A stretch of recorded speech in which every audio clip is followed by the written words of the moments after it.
Il y a 2 ans aujourd'hui, la France était touchée en son cœur et connaissait la plus grave attaque sur son territoire depuis la Seconde Guerre mondiale. Les soldats de l'État islamique à Saint-Denis et à Paris, dans les 10e et 11e arrondissements, orchestraient une série de fusillades et d'attentats suicides. 130 concitoyens sont morts ce soir-là dans l'exercice de leur liberté et j'aimerais leur rendre hommage aujourd'hui. J'ai une pensée pour toutes les victimes, en particulier pour celles venant du Val-de-Marne, ainsi que leurs proches. Je pense entre autres à Vincent de Toc, il avait 38 ans, était originaire de La Île-et-Rose, architecte et marié. À Romain Dunet, 28 ans, musicien et professeur d'anglais à Paris et Saint-Mandé.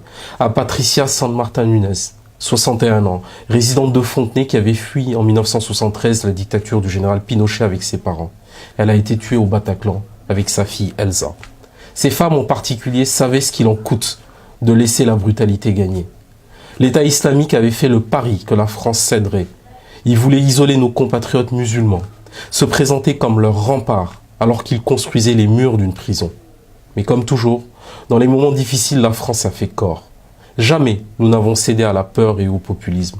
L'adhésion à nos valeurs de liberté, d'autonomie et de laïcité dépasse nos communautés et font le vivre ensemble.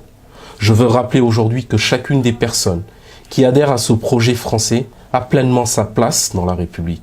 C'est notre rôle en tant qu'élus de garantir que chacun puisse faire partie de notre société et que chaque différence enrichit le projet national. Mon élection comme député en est la preuve. Bien qu'elle n'ait pas cédé à la peur, la France reste en danger. Rien ne peut garantir la sécurité totale face au terrorisme. Une loi ou un discours n'ont jamais arrêté les balles. Cependant, c'est grâce à des forces de sécurité équipées et formées que nous parviendrons à protéger au mieux les Français.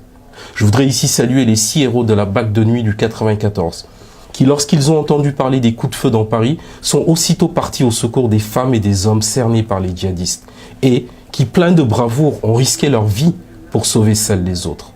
En tant que député, j'ai d'ailleurs défendu devant l'Assemblée nationale une augmentation historique de 2,5 millions d'euros pour les projets antiterroristes. À notre pays et ses représentants qui ont su dépasser les clivages pour s'unir face à la menace.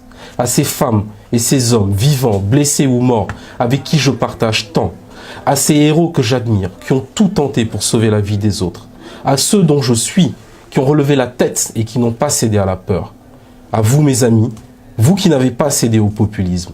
C'est finalement à cette France que j'aime, à cette belle France à laquelle je veux aujourd'hui rendre hommage.